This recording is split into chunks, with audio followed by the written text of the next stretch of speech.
ഞാൻ പറഞ്ഞു കൊടുത്ത പോലെ തന്നെ പിന്നീട് ഞാനും നന്നായി ചെയ്തു. ഒന്നും പറഞ്ഞു കൊടുത്തിട്ടില്ല. ഇങ്ങനെ ഒന്നും തെറ്റാതെ അവിടെ ചെയ്തു എനിക്ക് തന്നെ അത്ഭുതമായിരിക്കും. അത് തന്നെ, ഒന്നും പറഞ്ഞു കൊടുക്കാതെ. ഒന്നും എല്ലാം പറഞ്ഞു കൊടുത്ത് ഒന്നും തെറ്റിച്ചില്ല, എല്ലാം കറക്റ്റ് ചെയ്തു. ഇങ്ങനെ പറഞ്ഞു കൊടുക്കുന്നത് ഒന്നും തെറ്റാതെ ചെയ്യുന്ന ആൾക്കാർ വളരെ കാണുമെന്നുള്ള പ്രയാസം. എങ്കിലും ധ്യാന്റെ പെർഫോമൻസ് കണ്ടിട്ട് ഒരു ഒരു അച്ഛൻ എന്ന നിലയിൽ താൻ കൂടെ സ്നേഹിച്ച ഒരു രംഗത്താണല്ലോ, അപ്പം അതില് അഭിമാനം കൊള്ളുന്നുണ്ടോ? എല്ലാം ഞാൻ പറഞ്ഞിട്ട് വിജയമാണ്. അപ്പൊ എനിക്കൊന്നും പുതുതായിട്ട് തോന്നിയില്ല. നല്ലൊരു വിദ്യാർത്ഥിയാണ്.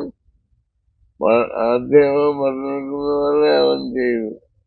ഇപ്പം ബേസിക്കലി സിനിമ കണ്ട എല്ലാ പ്രേക്ഷകരും പറയുന്നതെന്ന് പറഞ്ഞത് സീനിയേറ്ററിന്റെ പഴയ സീനിയേറ്ററിനെ എഴുതിയ പല ചിത്രങ്ങളിലെയും ഓർമ്മ വന്നു.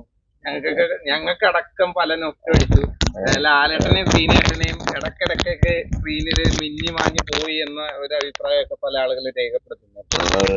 അപ്പം സീനിയേറ്ററിനും ആ നൊസ്റ്റു കിട്ടിയോ? അത് കിട്ടി. ദാസനും വിജയനെയൊക്കെ ചെറുതായിട്ട്. ഈ പണ്ട് 10 വർഷം മുമ്പ് ഞാൻ സിനിമയിലൊന്നും അഭിനയിക്കാമെന്ന് ചോദിച്ചപ്പം ഉറപ്പ് പറഞ്ഞ് ഓടിച്ചതാ, ഓർക്കുണ്ടോ? അതിപ്പോ എങ്ങനെ പോകണ അഭിമാനമല്ലേ? അന്ന് വഴക്ക് പറഞ്ഞോണ്ടാണോ ഞാൻ ഇത്ര നന്നായത്?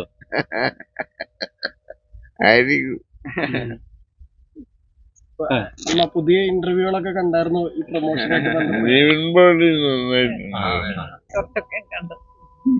നന്നായിട്ടുണ്ട്. അവന്റെ മകനും ഇവന്റെ മകനും മറ്റവന്റെ മകനും എന്ന് പറഞ്ഞ ഡയലോഗ് എങ്ങനെ ഉണ്ടായിരുന്നു? എങ്ങനെ ഉണ്ടായിരുന്നു ഡയലോഗ്? അതെ അതെ, നല്ല ഡയലോഗ്.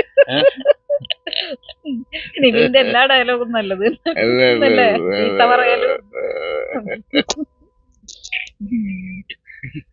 ഈ മലയാളികൾക്ക് ഏറ്റവും ഇഷ്ടപ്പെട്ട സ്കൂപ്പുള്ള ചിത്രങ്ങളാണ് സീനിയർ ചെയ്തു വെച്ചിരിക്കുന്നത്. അതൊരു കൾട്ടായിട്ട് കൂട്ടുന്ന ചിത്രങ്ങളാണ്. അപ്പൊ പിന്നീട് ഇപ്പൊ നോക്കാൻ നേരത്ത് വിനീതേട്ടൻ ബേസിക്കലി അത്തരത്തില് സ്കൂപ്പൊക്കെ ചിലയിടത്തൊക്കെ ഇങ്ങനെ ഇപ്പോഴത്തെ മലയാള സിനിമയുടെ കറന്റ് സിറ്റുവേഷനെ, കറന്റ് സിനാരിയോ ഒക്കെ ഇങ്ങനെ മെൻഷൻ ചെയ്തു പോകുന്നുണ്ട്. അപ്പൊ അത് എങ്ങനെ ഉണ്ടായിരുന്നു? എൻജോയ് ചെയ്തു? തീർച്ചയായിട്ടും അതിനകത്ത് കണ്ടപ്പോ എല്ലാ ഭാഗങ്ങളും ഏറ്റവും ഇഷ്ടപ്പെട്ടത് തോന്നിയതായിരിക്കും. ഏറ്റവും ഇഷ്ടപ്പെട്ടത് ഏതാണ്? ആ ഓരോ സീനുകൾ നോക്കുമ്പോ ഏറ്റവും ഇഷ്ടപ്പെട്ട സീൻ ഏതാണ് ധ്യാൻ ചെയ്തത്? കൗണ്ടറിനൊരു കുറവുമില്ല. അല്ല എങ്കിലും ഇരുന്ന് കണ്ടാണല്ലോ, അപ്പം നമ്മുടെ മനസ്സിലുണ്ടല്ലോ. നിങ്ങൾ ഇപ്പൊ നേരത്തെ ചോദിച്ച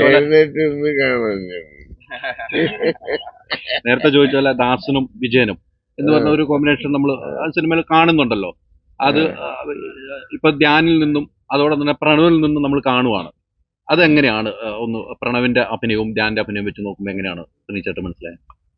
പ്രണവും ധ്യാനും ഒരുമിച്ച് നല്ലത് ഇല്ലേ? അവര് കാണിച്ചിട്ടില്ലല്ലോ,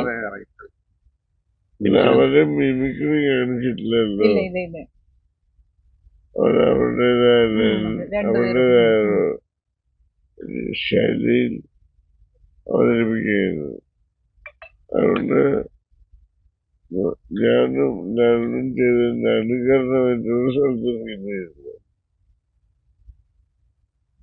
ഇനി ഒരു സീനിയേറ്ററിന്റെ സ്ക്രിപ്റ്റ് വിനീത് ശ്രീനിവാസന് കൊടുക്കാറായോ?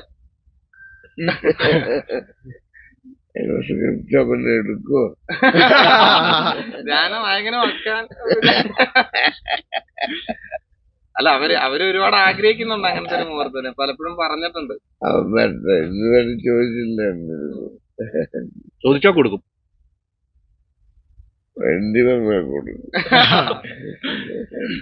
ഈ ലാലേട്ടനും സുനിച്ചേട്ടും ഒത്തിരി സിനിമകൾ ചെയ്തു വെച്ചിട്ടുണ്ട്. അതുപോലെ തന്നെ ഇനിയും നിങ്ങളൊന്ന് ഒരുമിക്കണമെന്ന് പ്രേക്ഷകർക്ക് ഒത്തിരി ആഗ്രഹമുണ്ട്.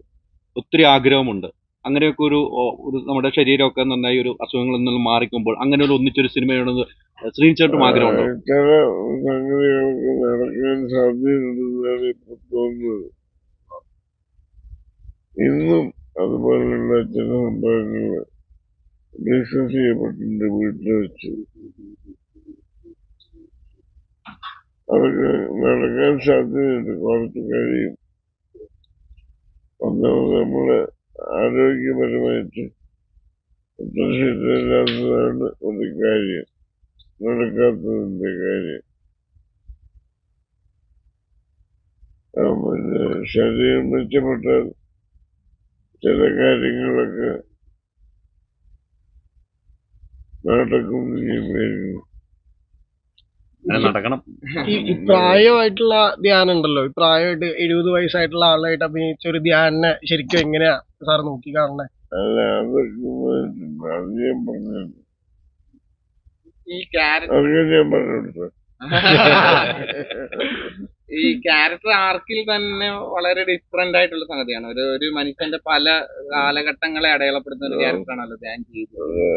അപ്പം ബേസിക്കലി ധ്യാന്റെ അഭിനയം ഞാൻ ഇവന് ഇത്രയൊക്കെ ആയോ എന്ന് കണ്ടപ്പോ ഒന്ന് തോന്നിയായിരുന്നു. എങ്കിലും ആ ഒരു ആക്ടിങ്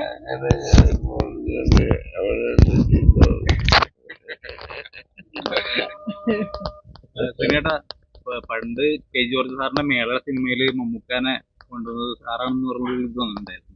അപ്പൊ ഈ സിനിമയില് രണ്ട് കൂട്ടുകാരന്മാരുടെ സൗഹൃദങ്ങൾ ഒരു സിനിമ ഉണ്ടാക്കുക എന്നുള്ള ഇതാണ്. പഴയ ഓർമ്മകൾ ഓർത്തെടുക്കുമ്പോഴുള്ള അനുഭവങ്ങൾ എന്തൊക്കെയാണ് ശ്രീനേട്ടന്റെ? അതിന്റെ ഫിലിം ഷൂട്ടില്, ചെന്നൈയിലെ ഫിലിം ഷൂട്ടില് പിന്നെ എന്റെ അദ്ദേഹമായിരുന്നു പ്രഭാകരൻ, അദ്ദേഹമായിരുന്നു മേള എന്ന് പറയുന്ന സിനിമയുടെ പ്രൊഡ്യൂസർ. അപ്പൊ അദ്ദേഹത്തിന്റെ ദുബായിലുള്ള 2 സുഹൃത്തുക്കളാണ് പ്രൊഡ്യൂസേഴ്സ്. അദ്ദേഹത്തിന് എന്നെ അറിയാവുന്നതുകൊണ്ട് എനിക്ക് ചില്ലറ ഈ കാര്യങ്ങളിലൊക്കെ കുറച്ച് എഴുതാനും ഒക്കെ താല്പര്യമുള്ള ആളാണെന്ന് അറിയാവുന്നതുകൊണ്ട് പുള്ളി മേള ഡിസ്കഷന് അവരുടെ കൂടെ എന്നെ ഇരുത്തി തുടക്കത്തില് ആരൊക്കെയായിരുന്നു വെച്ചാൽ ഡയറക്ടർ കെ ജി ജോർജ്, പിന്നെ ക്യാമറാമാൻ രാമേന്ദ്ര ബാബു, എഡിറ്റർ രവി, അക്കൂട്ടത്തിൽ ഞാൻ, പിന്നെ ശ്രീധരൻ ചപ്പാട് എന്ന് പറയുന്ന ആ സിനിമയുടെ കഥാകൃത്ത്. മേള ഒരു സർക്കസ് കഥകൾ എഴുതിയിരുന്ന ഒരാളാണ് എന്റെ നാട്ടുകാരനായ ശ്രീധരൻ ചമ്പാട്. അദ്ദേഹം ഉണ്ടായിരുന്നു. അപ്പൊ ഒരു ബൈക്ക് ഓടിക്കുന്ന ഒരു ബൈക്ക് അഭ്യാസങ്ങൾ കാണിക്കുന്ന, ബൈക്ക് വെച്ച് അഭ്യാസങ്ങൾ കാണിക്കുന്ന അതേപറ്റിയുള്ള കാര്യങ്ങളൊക്കെ വന്നപ്പോ അത് അഭിനയിക്കാൻ ആരും തീരുമാനിച്ചിട്ടില്ല. അപ്പൊ എനിക്ക് പരിചയമുള്ള ഒരാളുണ്ട്, അദ്ദേഹത്തിന് പറ്റുമായിരിക്കും പറഞ്ഞു. അപ്പൊ രാമേന്ദ്ര ബാബുന് മമ്മൂട്ടിയെ അറിയാം. അദ്ദേഹം പറഞ്ഞു അത് കറക്റ്റാണ് ശ്രീ പറയുന്നത്, അയാളെ പറ്റുന്നു, മറ്റെല്ലാവരും അങ്ങനെയാണ് തീരുമാനിക്കുന്നത്. ഈ സാമി ലോഡ്ജിൽ താമസിച്ചിട്ടില്ല, അവിടെ ലോഡ്ജിൽ താമസിച്ച ഓർമ്മ എങ്ങനെയാണ്? ഇപ്പൊ ഈ സിനിമ കണ്ടപ്പോ ലോഡ്ജൊക്കെ കാണിക്കുന്നുണ്ടല്ലോ, പണ്ടൊക്കെ ഒത്തിരി പേര് താമസിച്ചു. ഞാൻ മോഹൻലാലിനെ ആദ്യമായി കാണുന്ന സമയത്തോട്ടില്ല, അവിടെ വെച്ച് ആദ്യം കാണുന്നത് സുരേഷ് കുമാറിന്റെ കൂടെ മഞ്ഞിൽ വിരിഞ്ഞ പൂക്കൾ എന്ന് പറഞ്ഞ സിനിമയ്ക്ക് കഴിഞ്ഞിട്ട് അധികമായിട്ടില്ല. അപ്പൊ മോഹൻലാൽ താമസിക്കുക സുരേഷിന്റെ കൂടെ, ബാക്കി പ്ലാനുകളൊന്നും ആയിട്ടില്ല. അപ്പൊ ഞാൻ ഇടയ്ക്ക് ഞാനവിടെ താമസിക്കാറില്ല. അങ്ങനെയൊക്കെ പോയപ്പോഴാണ് ഇവരെ കാണുന്നത്. അങ്ങനെയാണ് കണ്ടത്. അന്ന് സിനിമയുടെ കാര്യങ്ങൾ സംസാരിച്ചു. സുരേഷ് കുമാർ ഉണ്ടായിരുന്നു മോഹൻലാലിന്റെ കൂടെ. ഈ പഴയ കോടമ്പക്കം ഇപ്പം റീസെറ്റ് ചെയ്തിരിക്കുകയാണല്ലോ. അത് അരൂര് സെറ്റ് ഇട്ടിട്ടാണ് വിനീത് ഏട്ടൻ അത് ചെയ്തിരിക്കുന്നത്. അരുവില്ല അരൂര് സെറ്റ് ഇട്ടിട്ടാണ് കോടമ്പക്കം ചെയ്തിരിക്കുന്നത്. അത് എങ്ങനെ ഉണ്ടായിരുന്നു അത് കണ്ടപ്പോ? അതൊന്നും നമ്മുടെ സിനിമയില് ഉടമ്പക്കം കുറച്ചൊക്കെ എന്നൊക്കെ പിന്നെ സലിംകുമാറിന്റെ പിന്നെ ജൂനിയറായിട്ട് അഭിനയിക്കാൻ വേണ്ടി ഒരു വണ്ടി വരുമ്പോ അതൊക്കെ ഇട്ടാണ് ഉടമ്പക്കത്ത് സ്ഥിരമായിട്ട് കാണുന്ന ഒരു സംഭവമാണ്. വന്നു ഹീറോ വന്നു നമ്മൾ കേറി അതിന്റെ അടുത്തേക്ക് നോക്കി എങ്ങനെയുണ്ട് ഞാൻ പറഞ്ഞ പോലെ ചില കാര്യങ്ങൾ മാറ്റിയിട്ടുണ്ട്.